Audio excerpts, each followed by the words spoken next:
Rose de Lyman Franck Baume par une. Chapitre 1. Le cyclone. Du seuil de la maison, Dorothée n'apercevait autour d'elle que l'immense prairie grise. Dorothée vivait au cœur des grandes prairies du Kansas, avec l'oncle Henri, qui était fermier, et tante M, la femme du fermier. Leur maison était petite, car pour la construire, il avait fallu apporter de très loin le bois en charrette. Elle avait 4 murs, un plancher et un plafond, ce qui faisait une pièce. Celle-ci était garnie avec un vieux fourneau rouillé, un buffet pour la vaisselle, une table, 3 ou 4 chaises et des lits. Le grand lit d'oncle Henri et de tante M occupait un coin, le petit lit de Dorothée l'autre coin. Il n'y avait ni grenier ni cave, si ce n'est un trou creusé dans le plancher et baptisé la cave au cyclone, où la famille se réfugiait lorsque se déchaînait la tempête. Ces violents tourbillons dans leur rage auraient tout renversé sur leur passage. Une trappe s'ouvrait au milieu du plancher et l'on descendait par une échelle dans cet obscur réduit. Du seuil de la maison, Dorothée n'apercevait autour d'elle que l'immense prairie grise. Ni arbre, ni maison ne venaient rompre la monotonie de la plaine qui, de tous côtés, allait se perdre à l'infini. Craquelée par le soleil, la terre labourée étendait sa croûte grise jusqu'à l'horizon. L'herbe avait perdu sa verdure, les têtes des hautes tiges brûlées par les rayons ardents se confondaient avec la grisaille environnante. La maison peinte jadis n'offrait plus que des murs aussi ternes, aussi gris que ceux qui l'entouraient, le soleil ayant fait des cloques dans la peinture, les pluies l'ayant délavée. Lorsque tante M vint vivre là, c'était une jeune et jolie femme. Le soleil et le vent l'avaient transformée elle aussi. Ils avaient éteint l'éclat de ses yeux, décoloré le rouge de ses joues et de ses lèvres. À présent, amaigrie et maussade, tante M ne savait plus sourire. Quand Dorothée, qui était orpheline, vint habiter chez elle, la pauvre femme fut tellement saisie par le rire de l'enfant qu'elle poussait de petits cris d'effroi en pressant sa main sur son cœur chaque fois que la voix joyeuse de Dorothée retentissait à ses oreilles. Et elle regardait la petite fille avec de grands yeux s'étonnant qu'on pût trouver quelque chose risible. Oncle Henri ne riait jamais non plus. Il travaillait dur matin au soir et ignorait ce qu'était la joie. Lui aussi était gris, depuis sa longue barbe jusqu'à ses grosses bottes. Il avait l'air sévère et grave et parlait peu. Si Dorothée riait, c'était à cause de Toto. Lui seul l'empêchait de devenir aussi grise que son entourage. Toto n'était pas gris pour un sou. Petit chien noir aux longs poils soyeux, ses yeux pétillants clignaient gaiement de chaque côté de sa drôle de truffe. Toto passait ses journées à jouer. Dorothée partageait ses jeux et l'aimait tendrement. Aujourd'hui pourtant, il ne jouait pas. Oncle Henri était assis sur le seuil de la porte et, d'un air soucieux, regardait le ciel, encore plus gris que d'habitude. Debout dans l'embrasure, Dorothée tenait Toto dans ses bras et contemplait le ciel elle aussi. Tante M faisait la vaisselle. Le vent du nord leur arrivait avec une sourde plainte. Ils pouvaient voir les hautes herbes se coucher à l'approche de la tempête. Un sifflement strident dans l'air leur fit tourner la tête vers le sud. Ils virent alors des vagues de vent accourir dans les herbes de ce côté aussi. Immédiatement, oncle Henri fut sur ses pieds. « Un cyclone, M, cria-t-il à sa femme. Je vais m'occuper des bêtes. » Et il courut vers l'étable, où l'on gardait les vaches et les veaux. Tante M laissa tomber sa besogne et se dirigea vers la porte d'un regard. Elle comprit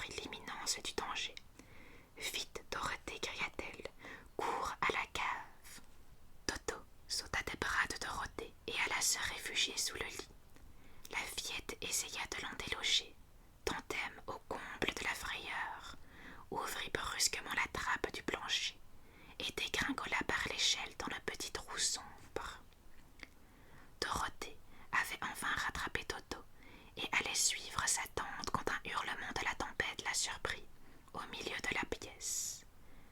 La maison fut secouée avec une telle violence que l'enfant en perdit l'équilibre et se retrouva assise par terre.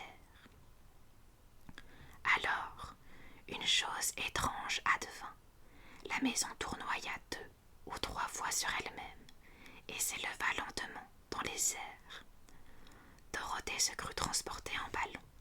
Le vent du nord et le vent du sud se rencontrèrent à l'endroit où se trouvait la maison et en firent le centre exact du cyclone. Au cœur même d'un cyclone, l'air est calme d'habitude, mais la forte pression des vents de part et d'autre de la maison la poussait si haut qu'elle se retrouvait à la pointe du cyclone. Elle y resta perchée et fut emportée comme une plume à des lieues et des lieues de là.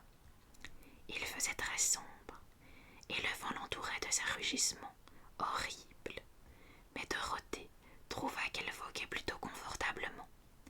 Les premiers tourbillons passés, la maison avait encore une fois basculé dans le vide. Puis, la fillette se sentit balancer avec douceur, comme un bébé dans son berceau. Ce remue-ménage n'était guère du goût de Toto. Il courait en tous sens dans la pièce, avec des jappements nerveux. Dorothée, assise sur le plancher, attendait calmement la suite des événements. À un moment, Toto s'approcha trop près de la trappe restée béante et disparut. La petite fille crut bien l'avoir perdue, mais bientôt, elle aperçut l'une de ses oreilles pointant au bord du trou. La vigoureuse pression du vent maintenait l'animal en l'air et l'empêchait de tomber. L'enfant rampa jusqu'à l'ouverture, saisit Toto par l'oreille et le ramena dans la pièce. Puis, elle rabattit la trappe pour éviter de nouveaux accidents de ce genre. Au fil des heures, Dorothée se remettait peu à peu de ses émotions, mais elle se sentait bien seule, et le vent l'assourdissait de ses cris déchirants. Au début, elle avait craint de se briser en 1000 morceaux quand la maison retomberait sur le sol. Mais à mesure que le temps passait, rien de terrible ne se produisait. Elle cessa donc de s'inquiéter et décida d'attendre paisiblement et de voir ce que le futur amènerait. En rampant sur le plancher qui tanguait, elle finit par atteindre son lit et s'allongea. Toto vint se réfugier auprès d'elle. Malgré les roulis de la maison et les clameurs du vent, Dorothée ferma les yeux et sombra bientôt dans un profond sommeil. Chapitre 2. La rencontre avec les Munchkins.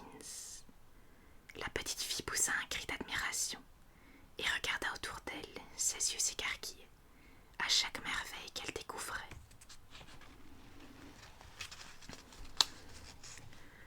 Dorothée fut réveillée par un choc si brusque et si violent que, si elle n'avait pas été allongée sur son lit moelleux, elle aurait pu se faire mal.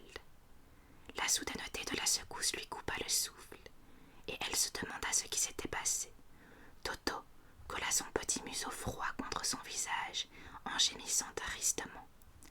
Dorothée s'assit sur son lit et remarqua que la maison ne bougeait plus. Il ne faisait pas sombre non plus, car le soleil entrait par la fenêtre, inondant la pièce de sa clarté. Elle sauta du lit et courut à la porte de Toto sur ses talons. La petite fille poussa un cri d'admiration et regarda autour d'elle. Ses yeux s'écarquillaient à chaque merveille qu'elle découvrait. Le cyclone avait déposé la maison tout doucement pour un cyclone, au beau milieu d'un pays d'une beauté prodigieuse.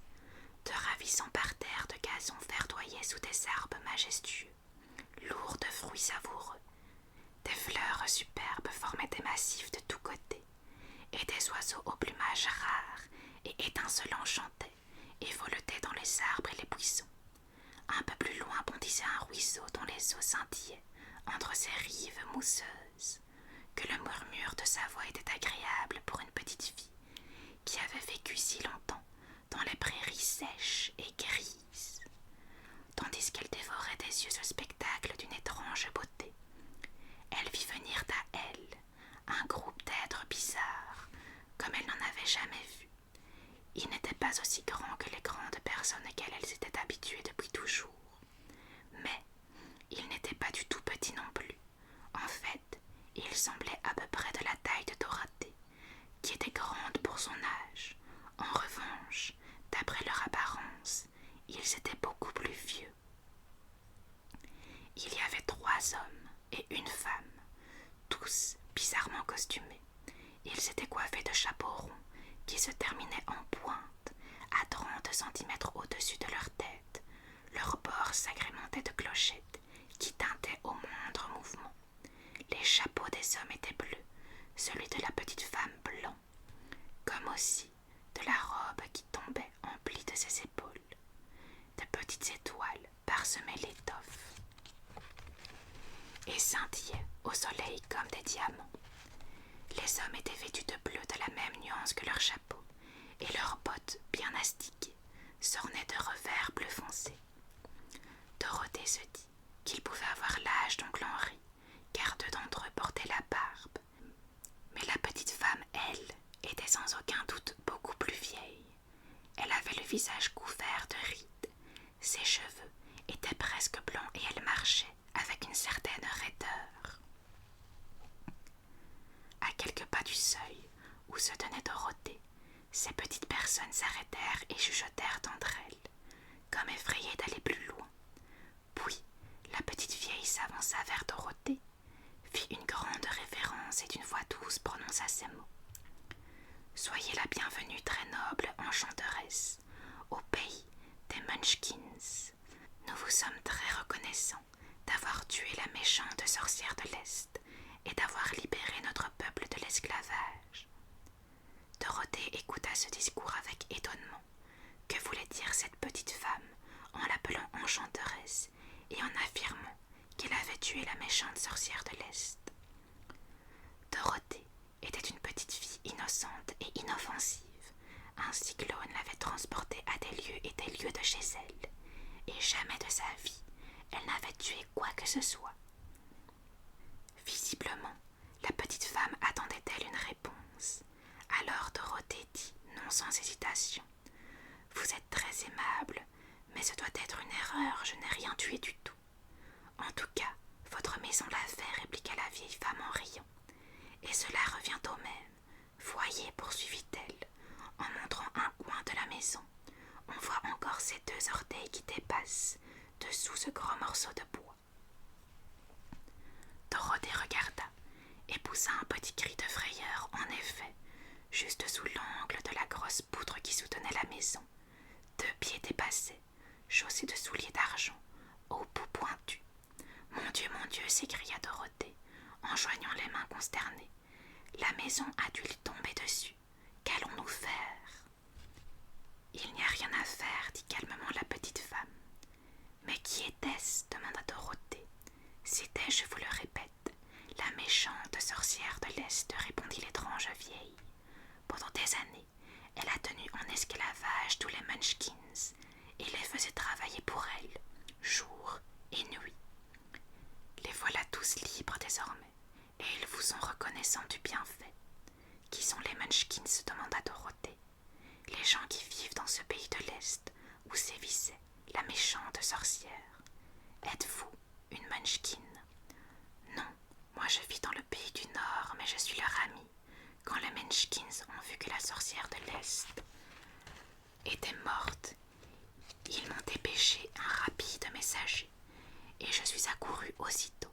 Je suis la sorcière du Nord. »« Ô ciel !» cria Dorothée. « Vous êtes une vraie sorcière. »« Assurément, » répliqua la petite femme. « Mais je suis une bonne sorcière, et les gens m'aiment beaucoup.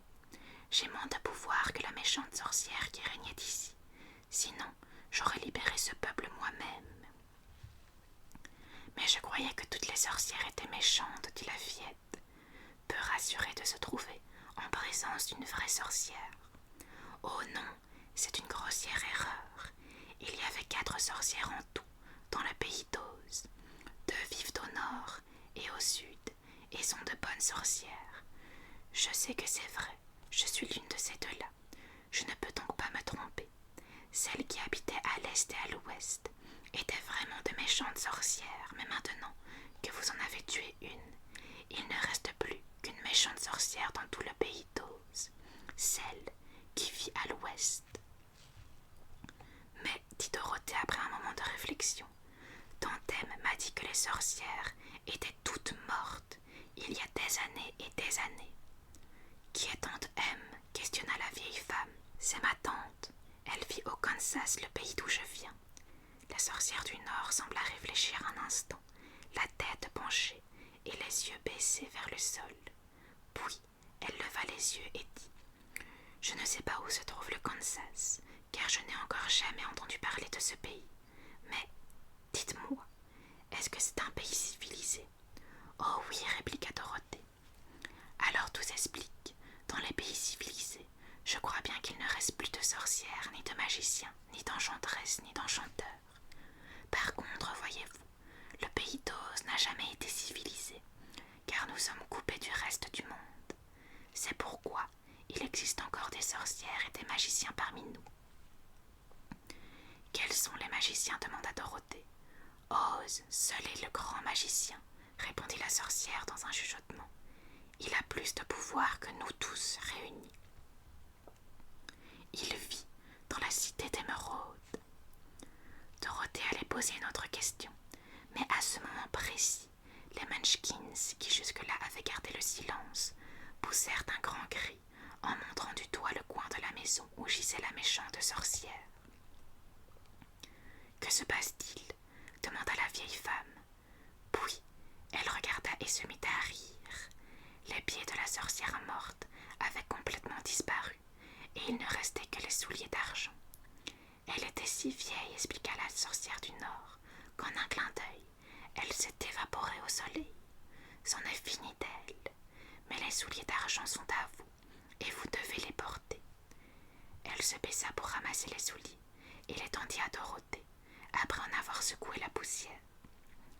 La sorcière de l'Est était fière de ses souliers d'argent, dit l'un des Munchkins, car ils détiennent un charme, mais nous avons toujours ignoré lequel.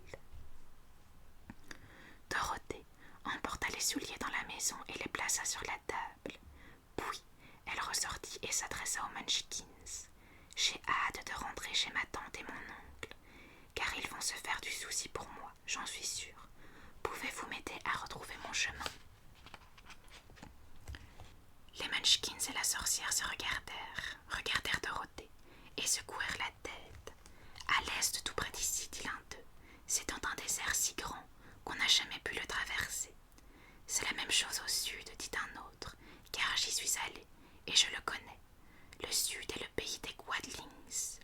Je me suis laissé dire, ajouta le troisième, que c'était pareil à l'ouest. Ce pays-là, où vivent les Winkies, est gouverné par la méchante sorcière de l'ouest.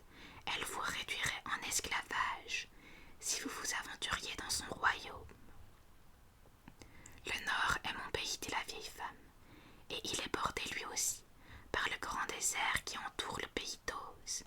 Mon enfant, il vous faudra rester avec nous, je le crains. À cette nouvelle, Dorothée éclata en sanglots. Elle se sentait bien seule parmi tous ces étrangers. Ces larmes durent affliger le cœur tendre des Munchkins, car aussitôt, ils sortirent leurs mouchoirs et se mirent à pleurer eux aussi. Quant à la vieille femme, elle enleva son chapeau et en fit tourner la pointe sur le bout de son nez en comptant. 1, 2, 3, d'une voix solennelle. En un instant, le chapeau se changea en une ardoise, sur laquelle on put lire en gros caractères écrits à la craie blanche que Dorothée aille à la cité d'Émeraude. La vieille femme enleva l'ardoise de son nez, et après avoir lu l'inscription demanda « Est-ce vous, Dorothée, mon enfant ?» « Oui, répondit la fillette, en levant les yeux et séchant ses larmes. Dans ce cas, vous devez vous rendre à la cité d'Émeraude. Peut-être que Oz vous aidera. » Désert mort, l'infranchissable désert, sable mouvant, grand désert de sable, le pays des Munchkins, le pays des Quadlings, pays des Winrys, pays des Kilrilling, pays de Oz, la cité d'Émeraude. Où est cette cité demanda Dorothée. Elle est située exactement au centre du pays, et c'est Oz le grand magicien dont je vous ai parlé qui en est le maître. Est-ce un homme bon questionna la fillette inquiète. C'est un bon magicien. Quant à savoir si c'est un homme ou non, je ne saurais le dire, car je ne l'ai jamais vu. Comment puis-je me rendre chez lui? Vous devez y aller à pied. C'est un long voyage à travers un pays tantôt agréable, tantôt sombre et terrible. Toutefois, j'userai de toute ma science magique pour qu'il ne vous arrive rien de mal. Vous ne voulez pas m'accompagner, plaida la fillette, qui considérait déjà la vieille femme comme sa seule amie. Non, cela m'est impossible, répliqua-t-elle, mais je vais vous donner mon baiser, et personne n'osera nuire à qui a reçu le baiser de la sorcière du Nord. Elle s'approcha de Dorothée et lui posa un doux baiser sur le front. Ses lèvres, en touchant la fillette, laissèrent une marque ronde et brillante, ce dont Dorothée ne tarda pas à s'apercevoir. La route qui mène à la cité d'Émeraude est pavée de briques jaunes, dit la sorcière. Vous ne pouvez donc pas vous tromper. Quand vous arriverez devant Oz, n'ayez pas peur de lui, mais racontez-lui votre histoire et demandez-lui son aide. Adieu, ma chère enfant. Les trois Munchkins lui firent un profond salut et lui souhaitèrent un agréable voyage, puis s'enfoncèrent derrière les arbres. La sorcière fit à Dorothée un petit signe de tête amical, pirouetta 3 fois sur son talon gauche et disparut sur le champ, laissant le petit Toto médusé. Il se mit à aboyer très fort après elle, maintenant qu'elle n'était plus là, car il n'avait même pas osé grogner en sa présence. Mais Dorothée n'éprouva pas la moindre surprise. C'était une sorcière, il était donc normal qu'elle disparût de cette façon-là. Chapitre 3. Comment Dorothée sauva l'épouvantail. Quand Dorothée se retrouva seule, elle commença à ressentir la faim. Elle alla donc au buffet et se prépara une tartine de pain beurré. Elle en donna un morceau à Toto, puis de l'étagère. Elle décrocha un seau qu'elle alla remplir d'eau claire et brillante au petit ruisseau. Toto partit en courant, chapper après les oiseaux perchés sur les arbres.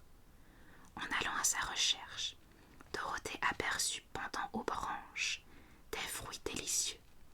Elle en cueillit quelques-uns, se disant que cela ferait l'affaire pour son petit déjeuner. Puis, elle retourna à la maison et sans oublier Toto se servit un bon verre de cette eau fraîche et limpide. Après quoi, elle commença ses préparatifs pour le voyage vers la cité d'Émeraude. Dorothée n'avait qu'une robe de rechange. Par chance, celle-ci était propre et se trouvait accrochée sur un porte-manteau à côté du lit. Elle était en guingamp, à carreaux bleus et blancs, et si le bleu avait quelque peu passé à force d'être lavé, elle était encore très métable. La fillette fit une grande toilette, passa la robe de guingamp et noua sur sa tête son béguin rose. Elle prit un petit panier qu'elle remplit du pain du buffet et le recouvrit d'un torchon bleu.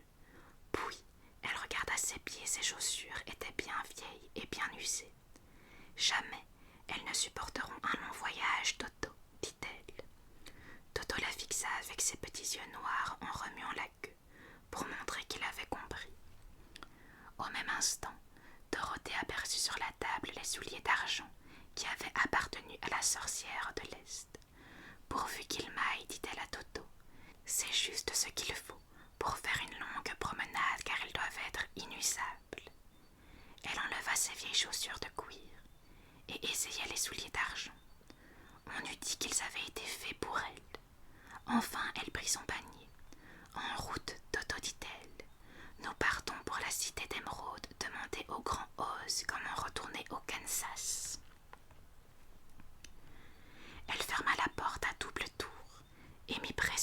clé dans la poche de sa robe.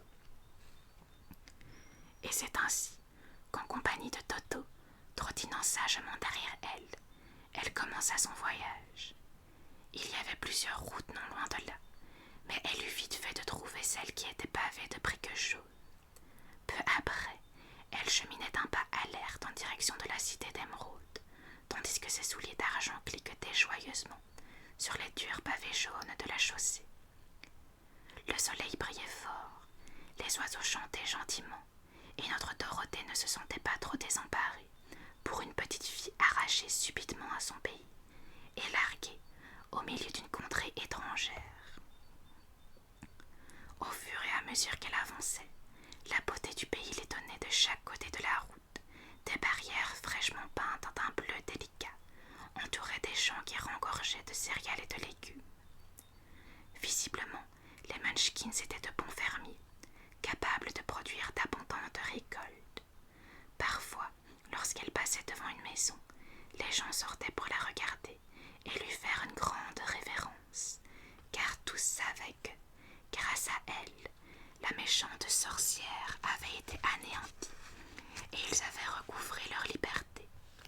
Les demeures des Munchkins avaient un aspect étrange. Toutes étaient rondes, coiffées d'un gros dôme en guise de toit et peintes en bleu, car leur bleu était la couleur préférée dans ce pays de l'Est. Vers le soir, comme Dorothée se ressentait de la fatigue de sa longue promenade et commençait à se demander où elle passerait la nuit, elle arriva devant une maison un peu plus grande que les autres. De nombreux couples dansaient sur le gazon.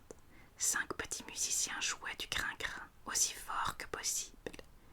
Et les gens étaient occupés à rire et à chanter, tandis que non loin de là se dressait une grande table chargée de fruits, de noix, de tartes et de gâteaux savoureux, et de bien d'autres délices. Les gens accueillirent Dorothée aimablement et l'invitèrent à souper et à passer la nuit en leur compagnie. Il faut dire que c'était la demeure d'un des plus riches Munchkins de tout le pays, et il avait convié ses amis pour célébrer leur délivrance du joug de la méchante sorcière. Dorothée avala un copieux souper et fut servie par le riche Munchkins en personne. Il s'appelait Bock. Puis, elle s'assit sur un canapé et regarda les gens danser. Bock remarqua ses souliers d'argent. « Vous devez être une grande enchanteresse, dit-il. »« Pourquoi » demanda la fillette. « Parce que vous portez des souliers d'argent et que vous avez tué la méchante sorcière. Ce n'est pas tout.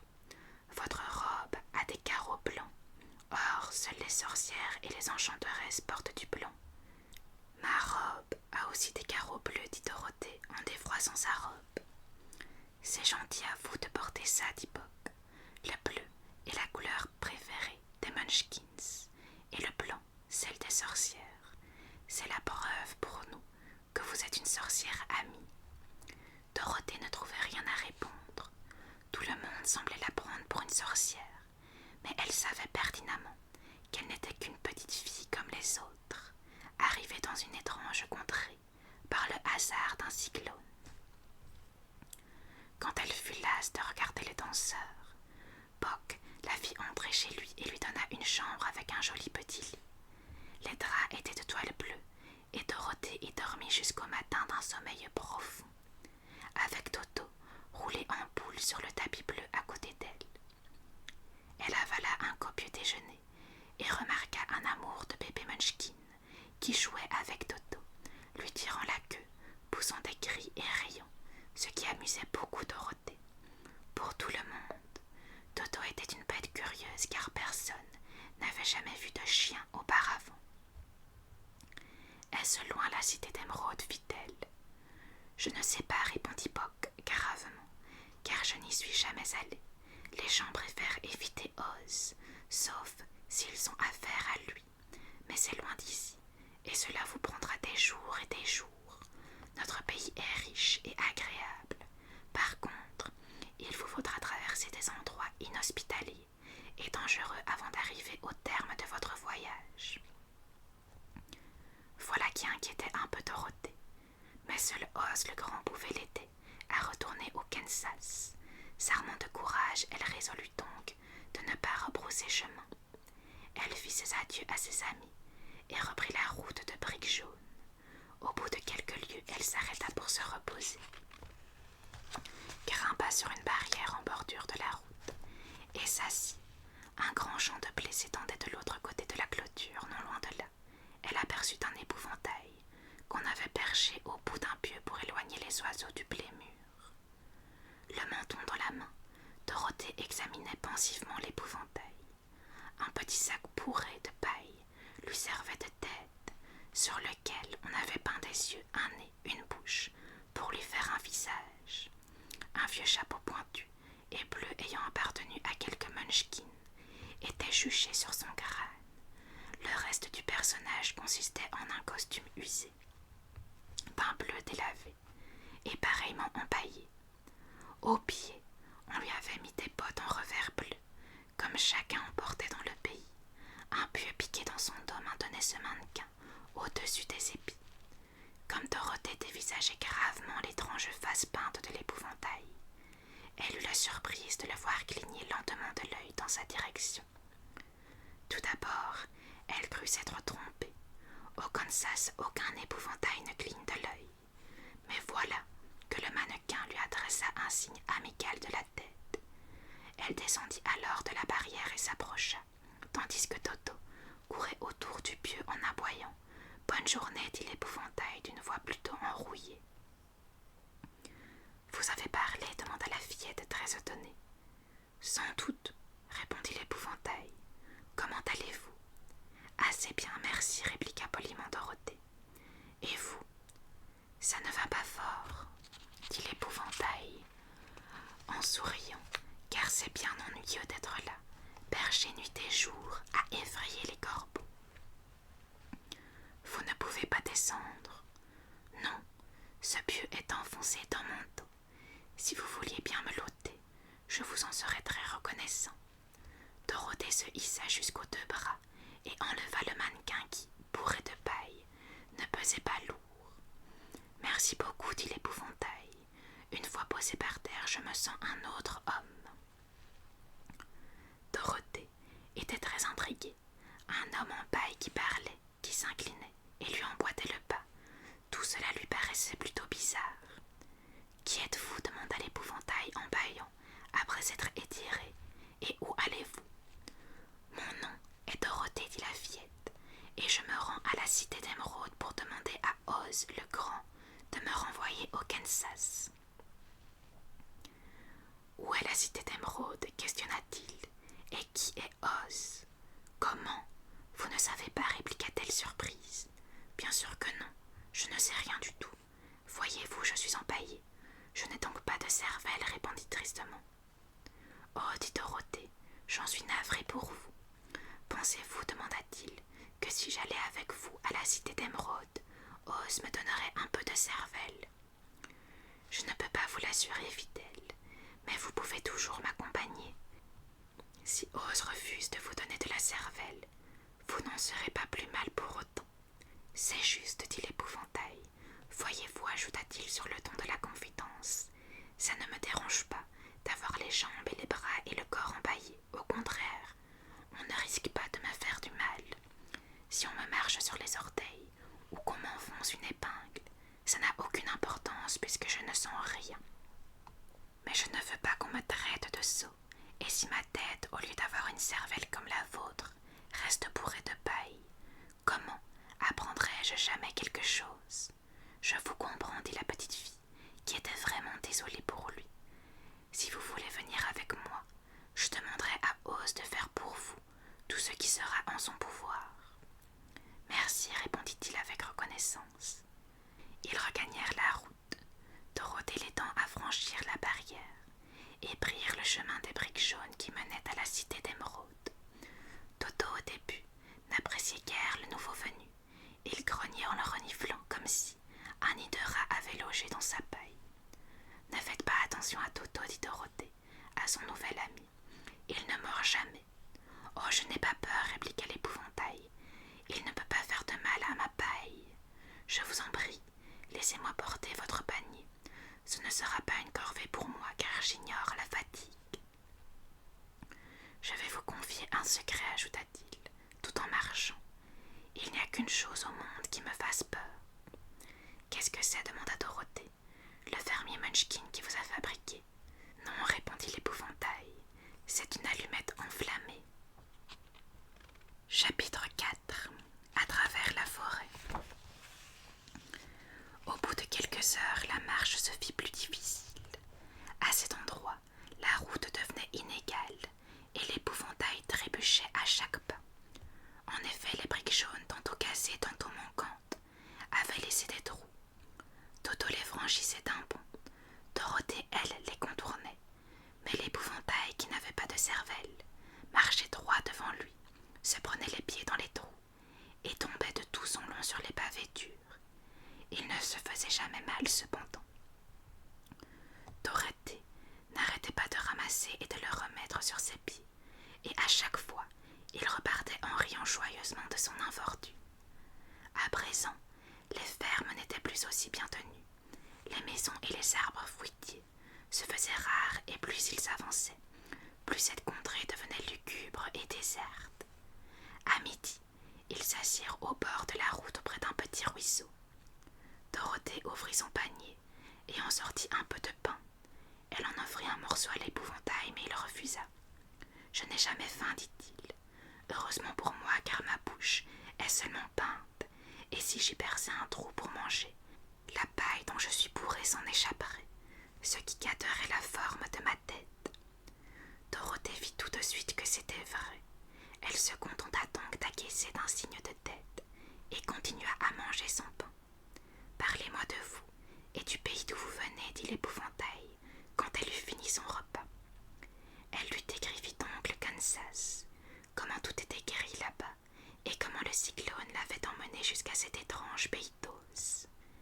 L'épouvantail, lui, prêtait une oreille attentive et dit « Je n'arrive pas à comprendre pourquoi vous désirez quitter ce beau pays pour retourner dans cet endroit sec et gris que vous appelez le Kansas. » « C'est parce que vous n'avez pas de cervelle, répondit la fillette. Peu importe si chez nous, c'est gris et lugubre, nous, qui sommes faits de chair et de sang, préférons ce séjour à toute autre contrée, fût-elle la plus belle. Il n'y a rien de tel que son pays. » L'épouvantail soupira. « Bien sûr, je ne peux pas comprendre cela, dit-il. Si vos têtes étaient bourrées de paille comme la mienne, sans doute préfériez-vous vivre dans de beaux endroits, et alors le Kansas serait complètement dépeuplé. C'est heureux pour le Kansas que vous ayez de la cervelle. Vous me racontez une histoire pendant qu'on se repose un peu, demanda l'enfant. L'épouvantail, lui, lança un regard plein de reproches et répondit. Ma vie a été si courte que je ne sais vraiment rien. J'ai été fabriqué, pas plus tard qu'avant-hier. J'ignore totalement ce qui est arrivé dans le monde avant moi. Par chance, quand le fermier a fabriqué ma tête, il a commencé par peindre mes oreilles, et j'ai pu suivre ce qui se passait. Il y avait avec lui un autre Munchkin, et la première chose que j'ai entendue, ce fut le fermier qui lui disait « Que penses-tu de ces oreilles ?»« Elles ne sont pas droites, répondit l'autre. « Aucune importance, dit le fermier. Ce sont quand même des oreilles, ce qui, dans un sens, était vrai. Maintenant, je vais lui dessiner les yeux. » Il peignit alors mon œil droit, et dès qu'il eut fini, je me retrouvai en train de le regarder, lui et tous ceux qui m'entouraient avec curiosité, car c'était mon premier coup d'œil sur le monde. Cet œil est assez réussi, fit remarquer le Munchkin en regardant peindre le fermier. Le bleu est juste la couleur qu'il faut pour les yeux. J'ai envie de faire le gauche un peu plus grand, dit l'autre. Et quand le second œil fut terminé, j'y voyais beaucoup mieux. Puis, il me dessina le nez et la bouche, mais je ne dis rien car je ne savais pas encore à quoi servait une bouche. Cela m'amusait de les regarder façonner mon corps, mes bras et mes jambes. Quand enfin ils attachèrent ma tête, je me sentis très fière car je croyais alors être un homme tout aussi convenable que les autres. Ce gaillard aura vite fait d'effrayer les corbeaux, dit le fermier. On jugerait un homme. Mais c'est un homme, dit l'autre. J'étais tout à fait d'accord avec lui. Le fermier m'emporta sous son bras jusqu'au champ de blé et m'installa sur un grand pieu, à l'endroit où vous m'avez trouvé. Il s'en alla aussitôt après avec son ami, me laissant seule. Je n'aimais pas être abandonnée de la sorte. J'essayais donc de leur courir après, malheureusement. Mes pieds ne touchaient pas le sol, et je fus obligée de rester tout seul sur mon pieu. C'était un bien triste sort, car je ne pouvais penser à rien, puisque je venais tout justement d'être fait. Corbeaux et oiseaux venaient en bande dans le champ de blé, mais s'enfouillaient à ma vue en me prenant pour un munchkin. Cela me faisait plaisir. J'avais l'impression d'être quelqu'un d'important. À plusieurs reprises, un vieux corbeau passa près de moi, m'ayant examiné sur toutes les coutures. Il finit par se percher sur mon épaule en me disant « Si ce fermier croit me tromper, il s'y prend comme un balai. N'importe quel corbeau de bon sens verrait bien que tu n'es qu'un mannequin bourré de paille. » Puis il sauta à mes pieds et piqûra tout son soul. Voyant que je ne lui faisais aucun mal, les autres oiseaux vinrent à leur tour se gorger de blé, si bien qu'en peu de temps je fus entourée de leurs nuées. J'en fus attristée somme toute. Je ne faisais pas un si bon épouvantail, mais le vieux corbeau me consola. Si seulement tu avais un peu de cervelle dans la tête, tu vaudrais bien les autres hommes, et peut-être mieux que certains d'entre eux. La cervelle est le seul bien digne de ce nom en ce monde, que l'on soit homme ou corbeau. Puis les corbeaux s'envolèrent. Je réfléchis alors à la question, et résolus de me procurer de la cervelle par tous les moyens. Par bonheur, vous êtes passé par là, et m'avez arraché mon pieu. Or, d'après ce que vous dites, Oz le Grand me donnera certainement de la cervelle dès notre arrivée à la cité d'Émeraude. Je le souhaite, dit Dorothée très sérieusement. Vous semblez en mourir d'envie. À qui le dites-vous, répliqua l'épouvantail. C'est tellement désagréable de savoir qu'on est un sot. Eh bien, dit la fillette, partons. Et elle tendit le panier à l'épouvantail. Il n'y avait plus de barrière au bord de la route à présent, et le pays était rude et inculte. En fin d'après-midi, ils atteignirent une grande forêt. Les arbres en étaient si gros et si rapprochés qu'ils formaient une voûte au-dessus de la route de briques jaunes. Il faisait très sombre car les branches empêchaient le jour de percer. Mais nos voyageurs persévérèrent et s'enfoncèrent dans la forêt. Si cette route y entre, elle doit aussi en sortir, dit l'épouvantail. Et comme la cité d'Émeraude se trouve à l'autre extrémité, nous devons la suivre jusqu'au bout. N'importe qui pourrait en dire autant, dit Dorothée. Certes, et c'est pourquoi je le dis, répliqua l'épouvantail. S'il avait fallu de la cervelle pour trouver ça, je ne l'aurais jamais dit. Au bout d'une heure environ, la lumière fit place à la nuit, et ils se retrouvèrent trébuchant dans l'obscurité. Si Dorothée n'y voyait rien du tout, ce n'était pas le cas de Toto. Certains chiens y voient très bien dans le noir, ni de l'épouvantail qui affirmait y voir comme en plein jour. Elle lui prit donc le bras, et put ainsi poursuivre sa route sans encombre. Si vous apercevez une maison ou un quelconque endroit où nous pourrions passer la nuit, dit-elle, dites-le moi, car ce n'est pas commode du tout de marcher dans le noir. L'épouvantail ne tarda pas à s'arrêter. J'aperçois une petite chaumière sur notre droite, dit-il. Faite de rondins et de branches, on y va. Oh oui, répondit l'enfant, je n'en peux plus. L'épouvantail lui fraya donc un chemin à travers les arbres jusqu'à la chaumière. En entrant, Dorothée remarqua un lit de feuilles séchées dans un coin. Elle s'allongea aussitôt et, avec Toto à ses côtés, sombra dans un profond sommeil. Quant à l'épouvantable, insensible à la fatigue, il resta debout dans l'autre coin et attendit patiemment jusqu'au matin. Chapitre 5. La délivrance du bûcheron en fer blanc. Quand Dorothée se réveilla, le soleil brillait à travers les arbres et Toto, depuis un bon moment, était occupé à chasser les oiseaux autour d'elle. L'épouvantail était toujours là, debout, qu'il attendait patiemment dans son coin. « Nous devons aller chercher de l'eau, lui dit-elle. « Pourquoi voulez-vous de l'eau » demanda-t-il étonné. « Pour me nettoyer la figure de la poussière de la route, et aussi pour boire. Sinon, je vais m'étrangler avec le pincé. »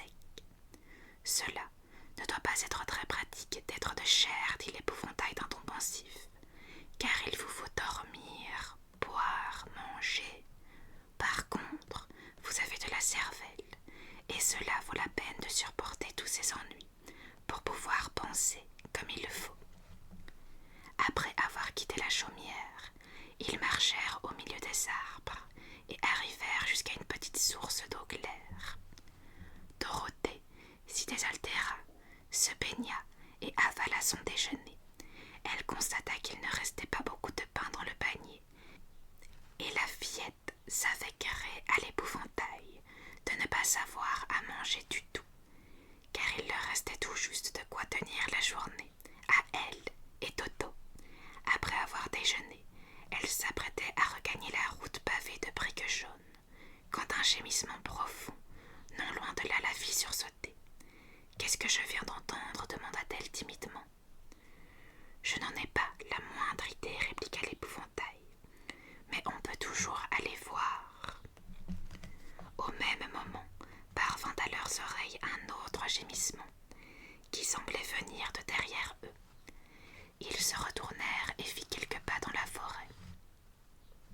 Dorothée remarqua alors dans un rayon de soleil quelque chose qui brillait entre les arbres.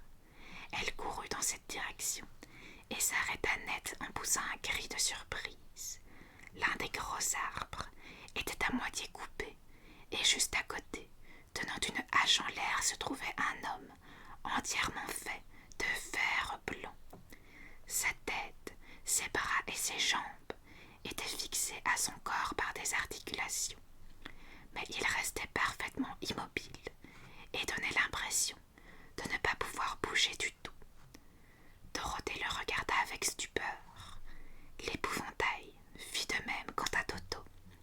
Il jappa nerveusement et essaya de planter ses dents dans le mollet de fer blanc, mais ne réussit qu'à se faire mal. « Vous avez gémi » demanda Dorothée. « Oui, répondit l'homme, vous avez bien entendu. Voilà plus d'1 an que je gémis, et personne jusqu'ici ne m'a entendu ou n'est venu à mon secours. Est-ce que je peux vous aider » s'enquit-elle doucement, émue par la voix triste de l'homme. « Allez chercher un bidon d'huile et huiler mes articulations, répondit-il. Je ne peux faire aucun mouvement, tellement elles sont rouillées. Un bon graissage va me remettre d'aplomb. Vous trouverez un bidon d'huile sur une étagère dans la chaumière. » Aussitôt, Dorothée retourna à la chaumière en courant et trouva le bidon d'huile, puis elle revint et demanda inquiète: « Où sont vos articulations ?»« Huilez-moi d'abord le cou, » répliqua le bûcheron en fer blanc. Dorothée s'exécuta, et comme il était vraiment très rouillé, l'épouvantail saisit la tête à 2 mains et la fit bouger doucement dans tous les sens, jusqu'à ce qu'elle remue librement. L'homme put alors le tourner tout seul. « Huilez maintenant les jointures de mes bras, dit-il. » Dorothée les huila, et l'épouvantail les replia doucement, jusqu'à ce qu'ils soient entièrement débarrassés de leur rouille et remis à neuf. Le bûcheron en fer blanc poussa un soupir de satisfaction. Puis il baissa sa hache et l'appuya contre l'arbre. « Je me sens beaucoup mieux, dit-il. Je tiens cette hache en l'air depuis que j'ai commencé à rouiller, et je suis heureux de pouvoir enfin la poser. Si vous voulez bien maintenant huiler les articulations de mes jambes, ce serait parfait. » Ils huilèrent donc ses jambes, jusqu'à ce qu'il puisse les remuer à sa guise, et il les remercia 1000 fois de l'avoir ainsi délivré, car il donnait l'impression d'être quelqu'un de très poli et de très reconnaissant. « J'aurais fini mes jours dans cette position si vous n'étiez pas passé, dit-il. Vous m'avez donc certainement sauvé la vie. Par quel hasard êtes-vous venu jusqu'ici ? » « Nous nous rendons à la cité d'Émeraude pour rencontrer Oz le Grand, répondit-elle, et nous avons fait une halte à votre chaumière pour y passer la nuit. »« Pourquoi devez-vous voir Oz ? demanda-t-il. »« Je veux qu'il me ramène au Kansas. Quant à l'épouvantail, son désir, c'est d'obtenir grâce à Oz un peu de cervelle dans la tête, répliqua-t-elle. Le bûcheron sembla un instant perdu dans ses réflexions. Puis il dit: « À votre avis, Oz pourrait-il me donner un cœur ?»« Moi je pense que oui, répondit Dorothée. S'il peut donner de la cervelle à l'épouvantail, il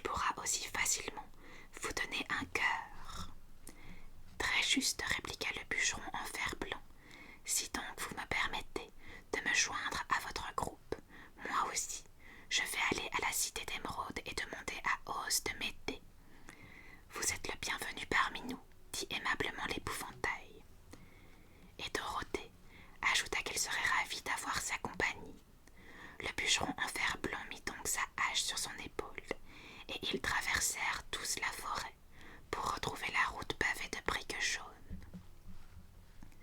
Le bûcheron en fer blanc avait demandé à Dorothée de mettre le bidon d'huile dans son panier, car, dit-il, si la pluie me surprend et que je rouille encore, j'en aurai bien besoin. Le sort avait bien fait les choses en donnant à leur groupe ce nouveau compagnon, car peu après leur départ, ils arrivèrent à un endroit où les arbres et les branches, inextricablement emmêlés, empêchaient les voyageurs d'avancer. Mais le bûcheron en fer blanc se mit au travail, et à l'aide de sa hache, il ne tarda pas à ouvrir un passage pour tout le monde.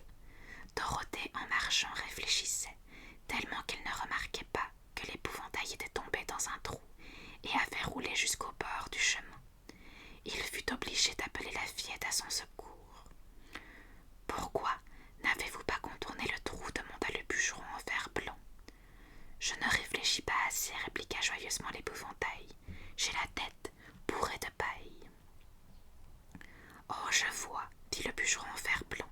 « Mais après tout, la cervelle n'est pas le bien le plus précieux du monde. »« En avez-vous ?» questionna l'épouvantail. « Non, j'ai la tête entièrement vide, » répondit le bûcheron. « Mais j'ai eu jadis de la cervelle et aussi un cœur. »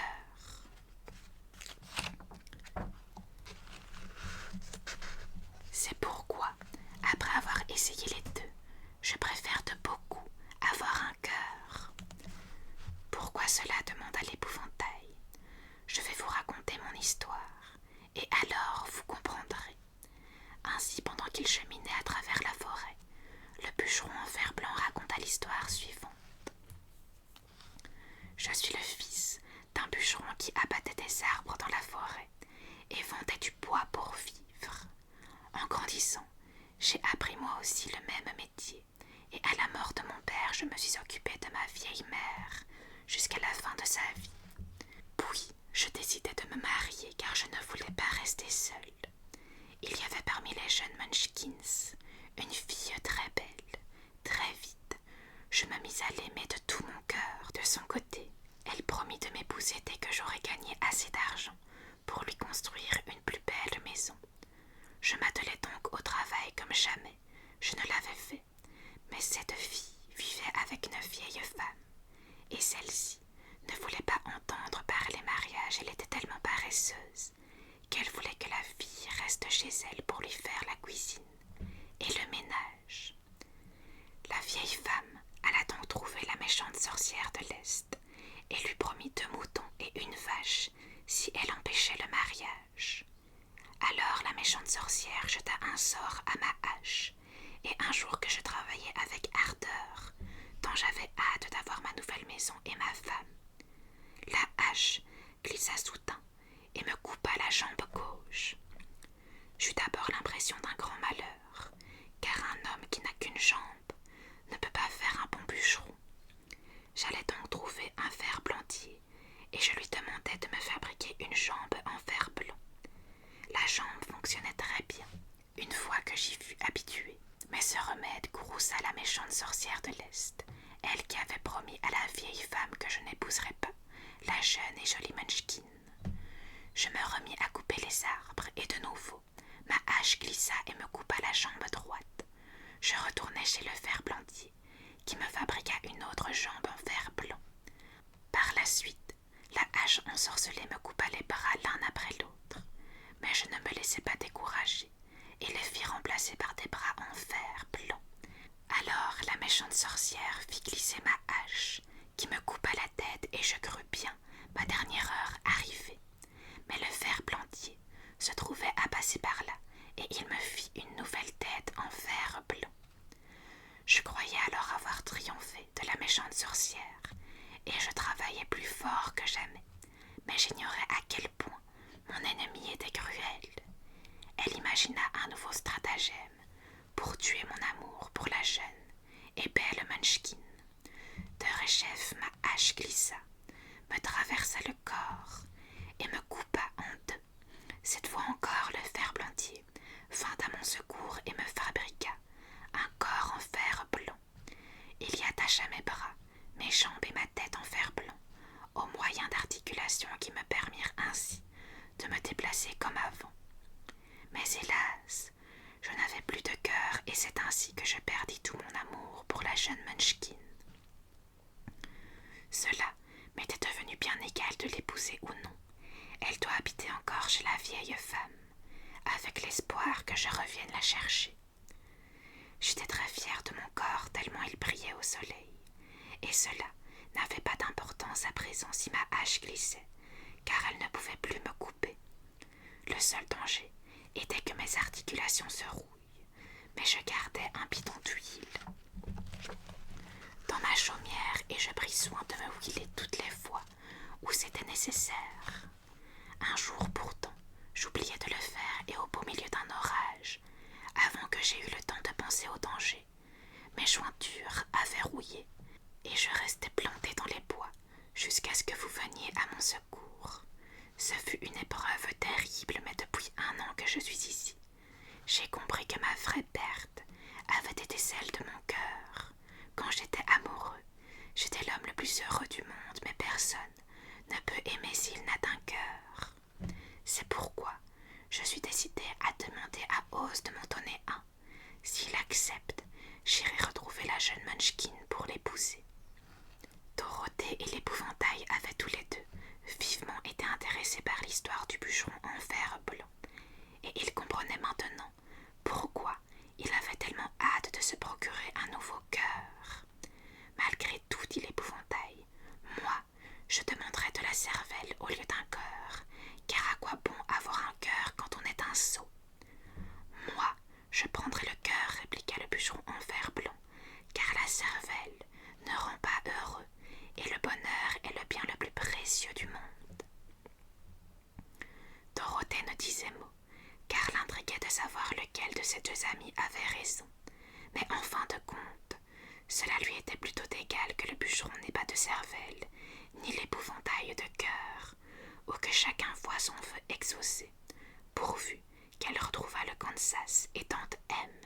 Ce qui la tracassait le plus, c'était qu'il ne restait presque plus de pain, ou tout juste de quoi faire un dernier repas pour elle et Toto. Certes, ni le bûcheron, ni l'épouvantail ne mangeaient jamais rien, mais elle n'était pas en fer blanc, encore moins en paille, et il lui fallait manger pour vivre.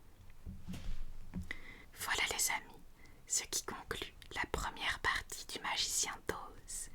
J'espère que ces quelques chapitres vous auront plu et qu'ils vous auront permis de vous relaxer.